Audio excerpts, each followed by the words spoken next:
Should see my setup here. It's kind of humorous. And it's, 10 at night or whatever. And I'm just holed up here in my bedroom trying to do this. So let's go. Let's read chapter 4 of The Garden Within by Dr. Anita Phillips. Ground Zero. Cursed is the ground. Through painful toil you will eat food from it. It will produce thorns and thistles for you. Genesis 3:17-18. A couple of weeks after my coworker Casey and I talked about Eden's life zones, we met for lunch to make a plan that would increase his chance of achieving his goals that year. Casey hoped I would be one of the people in his life who helped hold him accountable to his plan. My answer was, no. I told him, accountability isn't really my thing, but I'm a great cheerleader.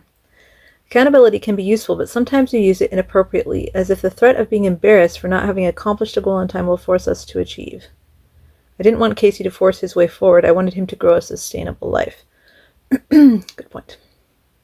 For example, let's say I decide I want a pear tree in my backyard. I buy pears from the grocery store, glue a string to each pear's stem, then go to my yard and hang the pears on a tree already growing there. Success. Well, sort of. I have a tree with pears on it, but I do not have a pear tree. A strong wind will confirm that, but this is the typical approach to achieving our goals. We wish them, we list them, and then we hop into Plato's chariot, determined to put mind over matter to accomplish these goals by any means necessary. I have been very good at doing that in my 20s. And then I was like, oh, I guess I'm actually stressed out and this sucks. Never mind, I don't want to live like this anymore. Any means except getting in touch with the frustration, sadness, or fear that derailed us the last time, and maybe even the time before that. Goals should not be gathered, they should be grown. Finding a way to get pears doesn't equate to having a pear tree. Finding a way to get pears doesn't equate to having a pear tree. Caring for the garden within means moving from a conquest framework to a cultivator framework. From the never-ending war to abundance. External motivators will take us only so far if our emotional well-being can't support the things we hope to grow. Forcing ourselves forward may yield a few successes, but we harm ourselves in the process. Instead of setting up external things to help you force your way to your goals, do a soil check.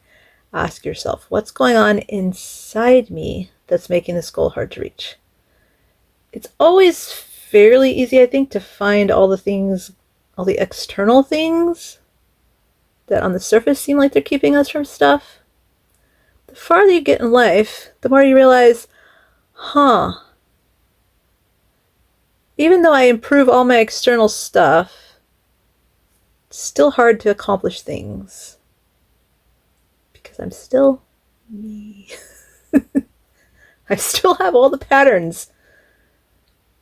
Usually all the negative patterns built in, programmed in from childhood. Instead of promising accountability, I offered to do a quick soil check with Casey, starting with his relationship goal to feel more connected to God. When you think about your relationship with God, what emotion comes up? I asked. Casey looked confused. What do you mean? I rephrased. How do you feel in your relationship with God right now? Casey was silent for a while. He was so accustomed to jumping over or pushing past emotion to get something done that it never crossed his mind to consider his feelings. I asked him to take a few moments to imagine himself sitting in the presence of God. I let a little time pass and then asked, what does it feel like to sit there? He looked up and said, I feel guilty. Casey went on to share that he felt awful for not spending more time in prayer, and when he did, he would wonder, am I doing this right? He knows others who get up early and spend an hour in prayer, but when he tries that, his mind wanders in 20 minutes and he gives up. I recalled how Casey had said that he didn't feel like he was becoming the person he needed to be to do what God called him to do. I realized that Casey was concerned about not being good enough. That's not guilt, it's shame. And an accountability partner, a dozen prayer time alarm clocks, weren't going to help with that. Casey wasn't failing for lack of willpower, he was stuck because of shame. That's where he was. So that's where we started. There was soil work to do. I found relationship, purpose, and legacy in the Garden of Eden, so I know they are essential to living a powerful life. The problem is we aren't in the Garden of Eden anymore. The good and fertile ground that existed there has been altered, and we find that story in Genesis 3. The first 2 chapters of Genesis tell us how the Garden of Eden came to be. The third tells us how that good beginning came to an end. Let's see where she goes with this. Not sure if I'm going to agree. Whoa.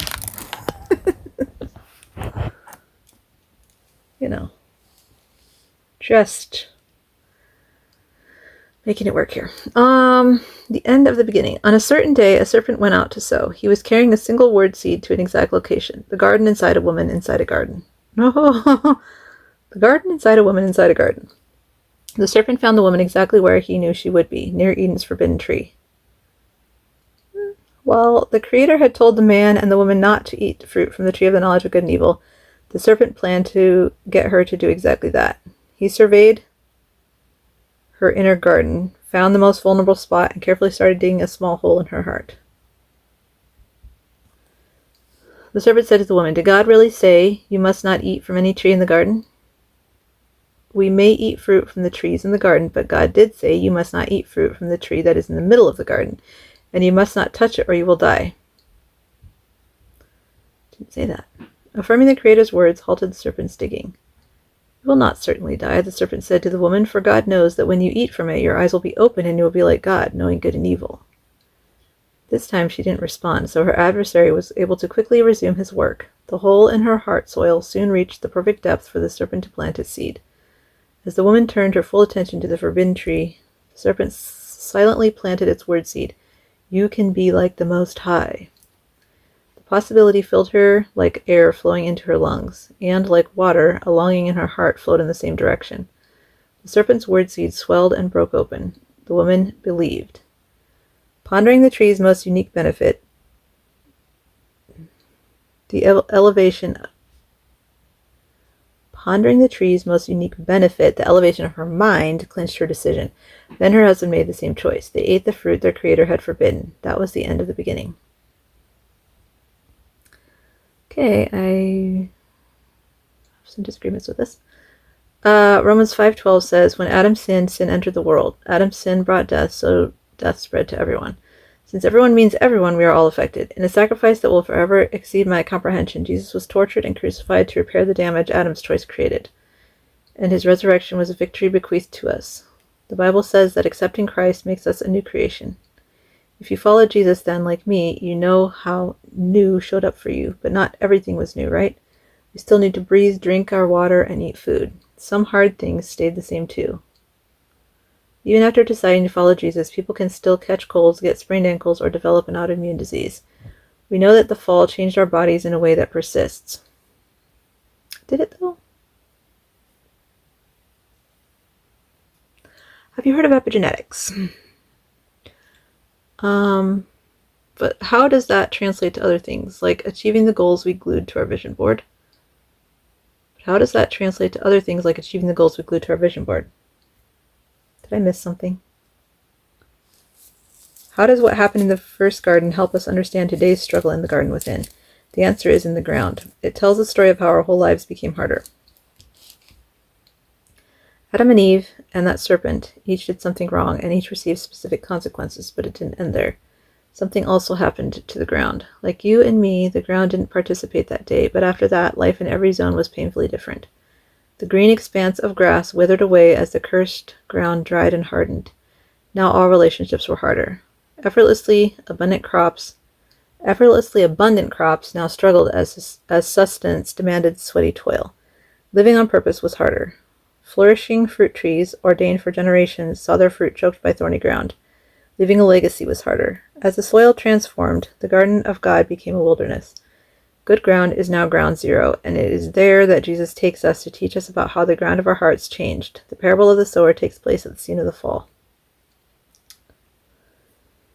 Okay.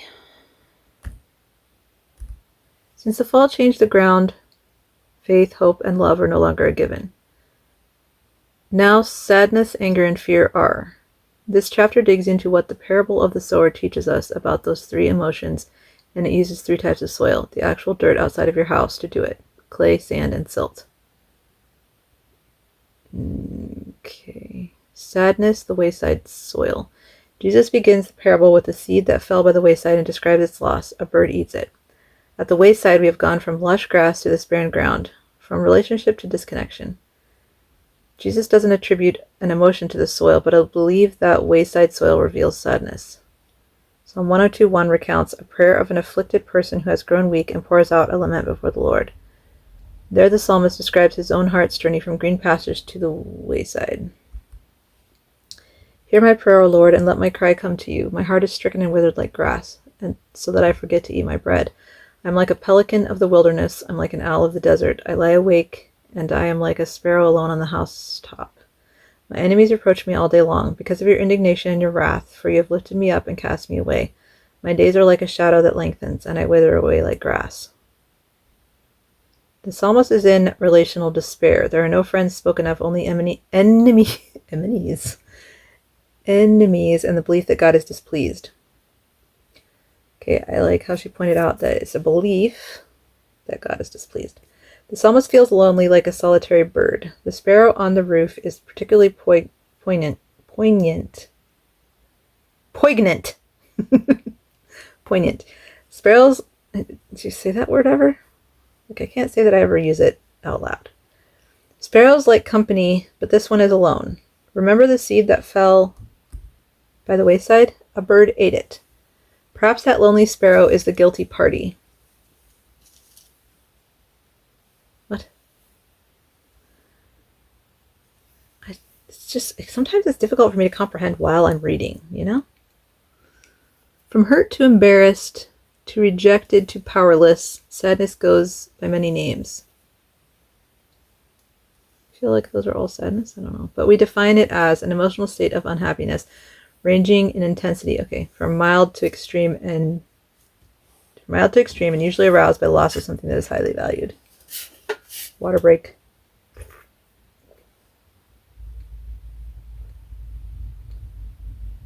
Holy cow.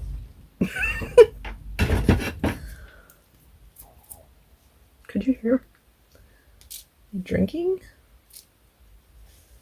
I hate when water goes down my face.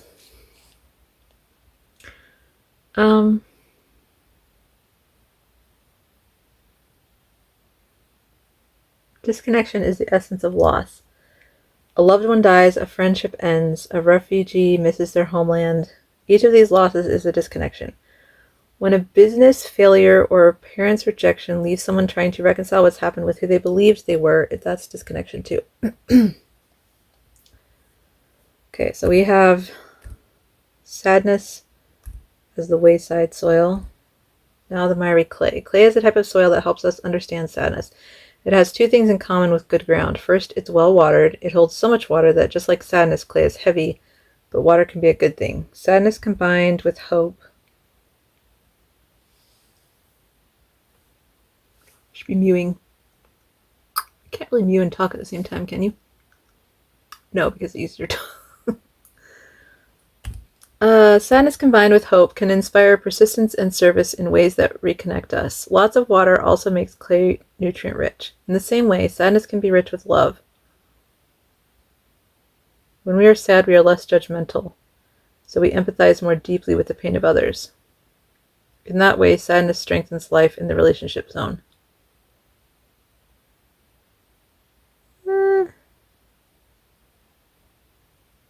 I don't know that that's true across the board.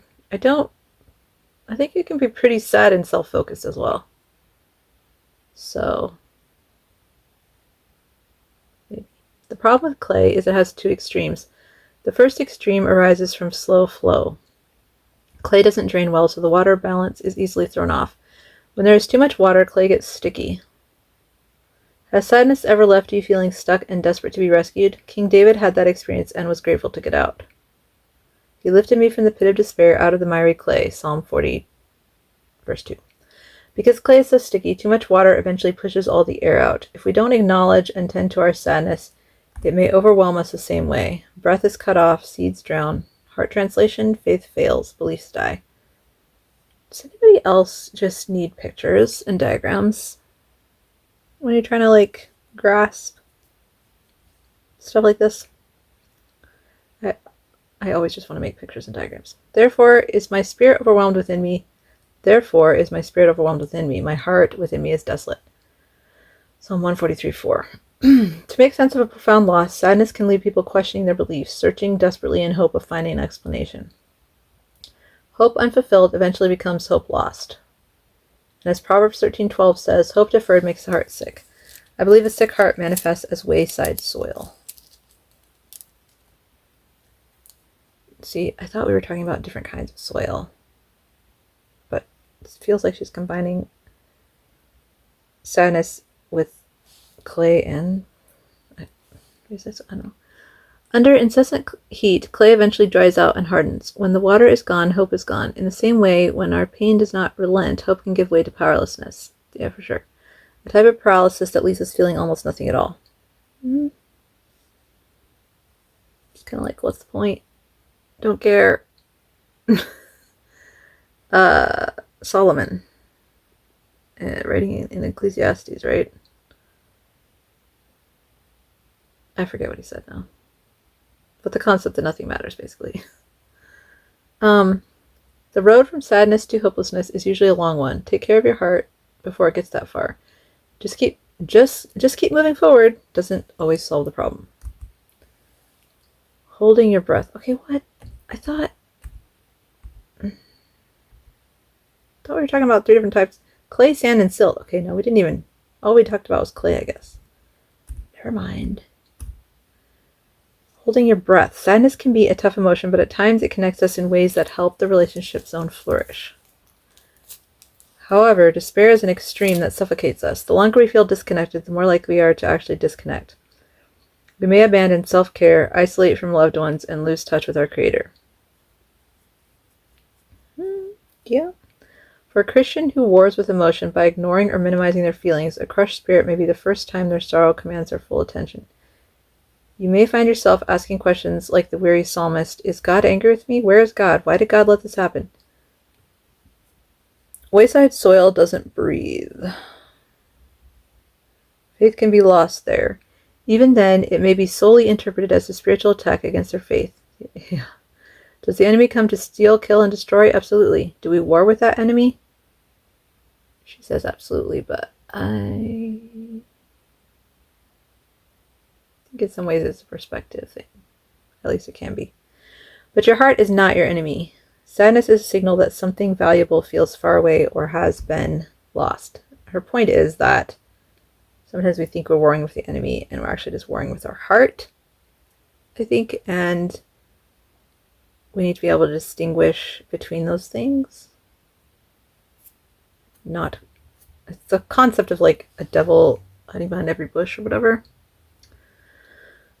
Okay, sadness says you are disconnected and you need connection. Attend to the need. Disconnection is a ground zero threat to relationships. Okay, now anger, the stony soil. Another area of the field was stony. Here Eden's abundant crops once grew, but the meaningful productivity that purpose provides gave way to a frustrating failure to thrive. The fall from hope landed us in a rocky place. Jesus described the stony heart as offended. That equates to being displeased, indignant, annoyed, or disapproving. All those words describe forms of anger along with many more, including rage, hatred, disgust, and irritability. Anger is an emotion characterized by tension and hostility that urges us to act when we feel threatened. That action might just be a way of expressing our anger, or it may be squarely directed at who or what made us angry. The desert sands. If you have ever been to the desert, or the beach, you know that sand is just a bunch of tiny stones. It's literally stony ground. How does that help us understand anger? Sand has one thing in common with good ground. Sand breathes.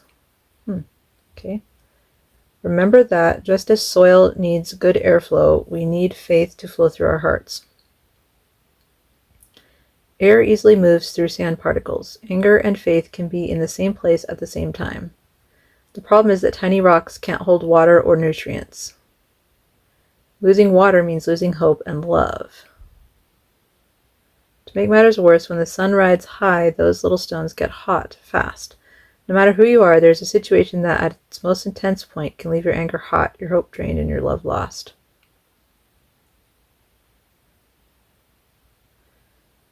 So in each of these cases, I guess she is saying you're losing one aspect of the good soil, or at least one. So in the miry clay, your aspect that you're losing is the air, which is the faith, potentially, and that's in the sadness, potentially. Anger being the stony soil. You may have faith, but you are losing love and or hope. She's equating water with hope and love. This is what I'm saying. I need a picture because I know she's brought some of this stuff out in some of the previous chapters a little bit, but I need help to wrap my head around what she's saying with a picture. You know what I mean? I'm not sure.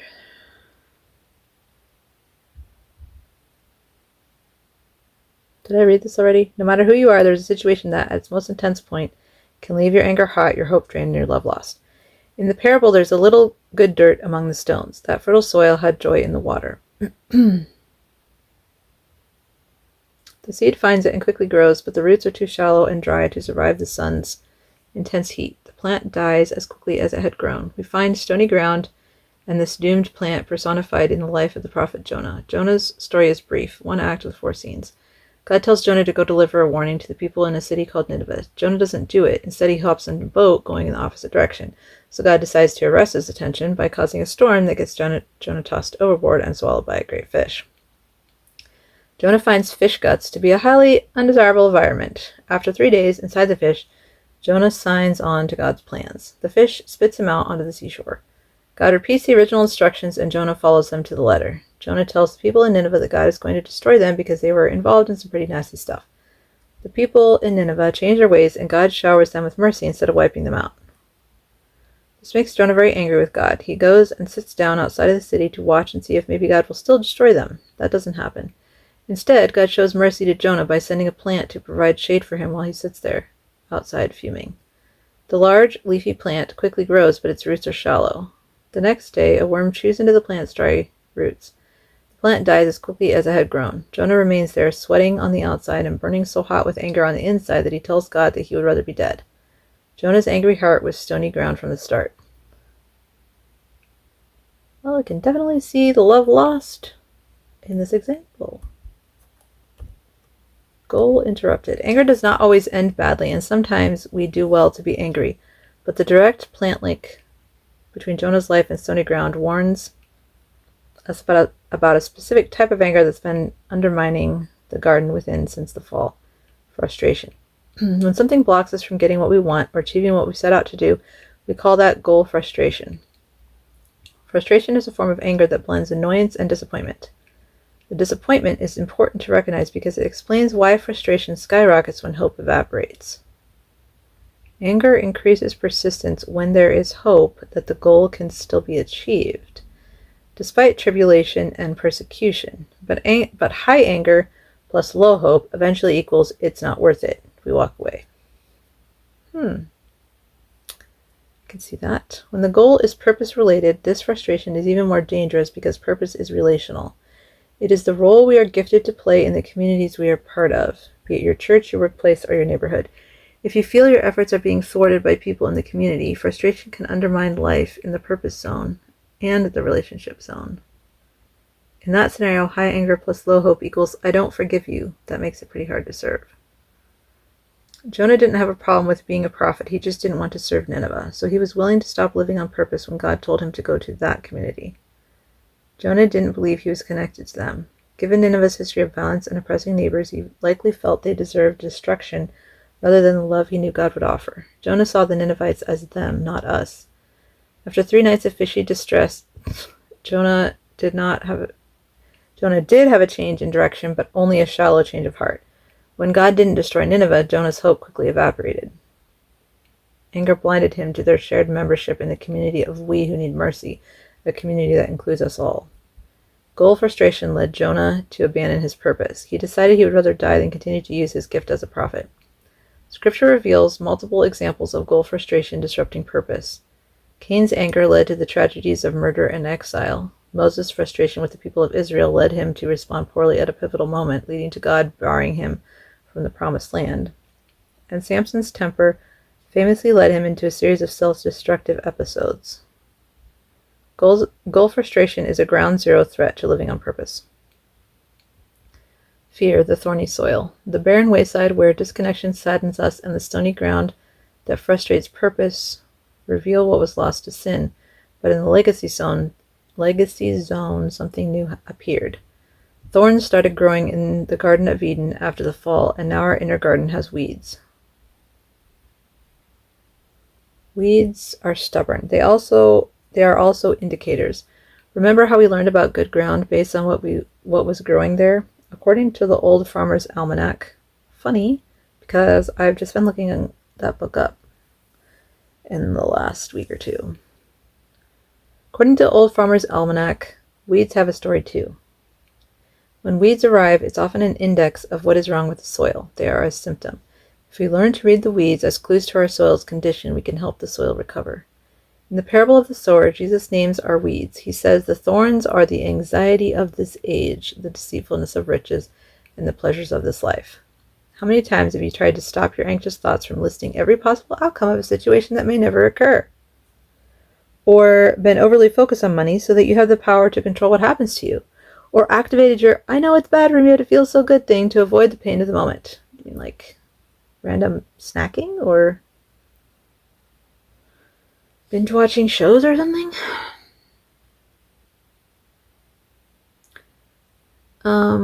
Yeah, thorns. What do those thorns indicate about the soil's condition? Fear is the common thread. It's what's wrong with the soil in the thorny zone. Fear is the impact of a situation that threatens to be painful. The pain can be physical or emotional. It can be actual, imagined, imminent, potential, short-term, or persistent, so long as the situation involves uncertainty or limited control.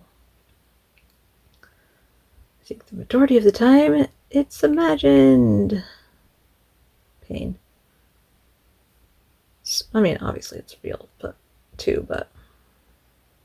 I've definitely been good at giving myself lots of imagined crap. Each weed that Jesus named is a thought or behavior that can be guided by the emotion of fear.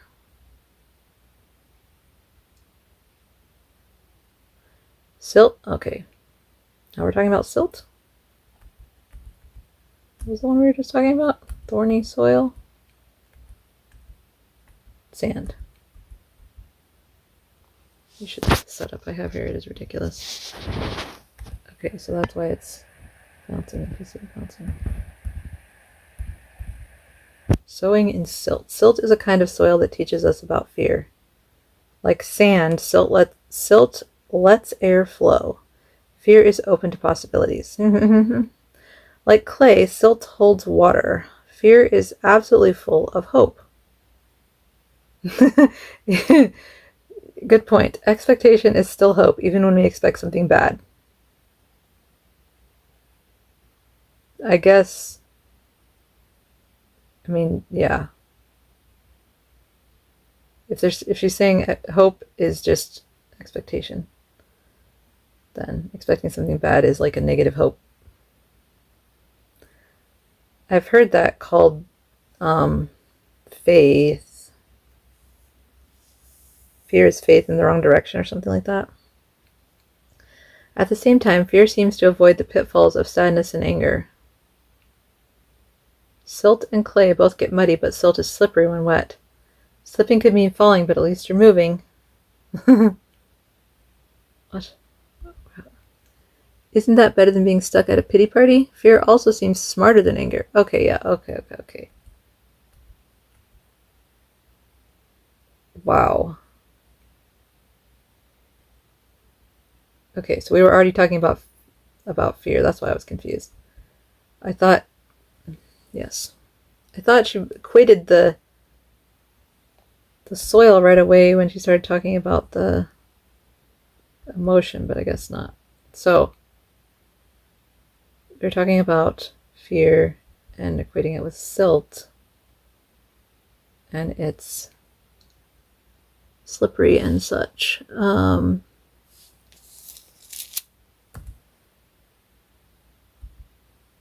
Yes, so moving is better than just being stuck at a pity party, which would be the sadness. The clay. Fear also seems smarter than anger, yeah. It really likes to masquerade as being smart and responsible. Compared to losing your temper, isn't it wise to stay aware of what could go wrong? Fear deceives us by distinguishing itself in good intentions. Yes, it's a big pile of steaming crap. We tend to believe that in some situations, fear really does help us. Like clay, silt can nourish growth. Fear will keep trying to create a solution. No kidding. But that growth is deceptive. Yes, the sower's seed took root among thorns and was even developing fruit, but the good work ended abruptly before the fruit matured. Why? Fear can't nourish the fruit of God's word seed. Fear only supports weeds. Good point. Like your heart and mine, all soil is vulnerable. Silt is very fertile at first, but water breaks it down and carries pieces of it away. That's called erosion. And compared to clay and sand, silt is the most vulnerable. And like all of us, the longer that silt is overwhelmed, the weaker it gets. The erosion steals nutrients too. There's one type of plant that starts growing when soil loses nutrients. Weeds! One of the most common soil conditions indicated by weeds is a nutrient deficiency. But wait, it gets worse. So, I believe I recall from previous chapters, she was calling the nutrients being faith, hope, and love. But then she was also calling one faith, water. Okay, I don't know. The most important nutrient that your backyard garden needs is called nitrogen. As weeds grow, they weaken the other plants by quickly leaching nitrogen from the soil. Nitrogen is to a garden what love is to our hearts. Just as we are nothing without love, plants cannot thrive in nitrogen-deficient soil. Where love is deficient, fear rises. 1 John 4:18 says, there is no fear in love. So just as darkness exists only as the absence of light, fear exists only as the absence of love. To feel fear is to feel nervous, terrified, helpless, insecure, inadequate, endangered, or panicked. Have you ever noticed that in the presence of God's love and in our healthy relationships, we have the opposite experience? We feel peaceful and protected. Love feels like tenderness, compassion, and care. Love nourishes this belief, I am safe. Fear awakens the opposite, I am not safe. But wait, it gets worse again. In the books of Matthew and Luke, the word apobnego is used to describe what those thorny weeds did to the fruit of God's word. Apopnego is translated as choked, but it can also mean to drown. How can thorn bushes drown fruit? The weeds that fear grows are notoriously strong. Thornbush roots destroy those silt's weak structure. A deluge of water then easily washes everything away. Our fragile legacy.